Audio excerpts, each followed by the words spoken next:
அவனை கெட்ட பசங்களோட எல்லாம் சேர விடாதீங்க. இவனா பாரு, என் பையன் ஐயே சாவா மயிராவன். ஏய், இங்க யாரா பிரவீன்?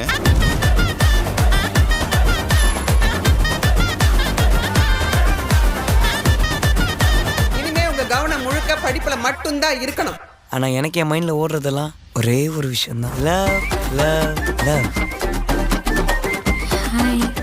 எவ்வளவோ பொண்ணுங்க பின்னாடி நான் சுத்தி இருக்கேன் மச்சான். ஆனா இப்ப ஏன் பின்னாடி 3 பொண்ணுங்க சுத்துறாளுங்கடா. பார்க்க வேற சூப்பரா இருக்காளுங்க மச்சான். 3 படத்துல தனுஷ் இப்படி பண்ணுவார்ல, எனக்கு அது ரொம்ப பிடிக்கும்டி. அவன் நிறைய விஷயம் ஒன்ன மாதிரியே பண்ணுவாமா. நாளை பின்ன ஒரு பொண்ணு வந்துச்சுன்னா அவன் நம்மள மறந்துடுவான்ல. நான் என் அம்மா விட்டு வரப்போ உனக்கு அதெல்லாம் தெரியலையே.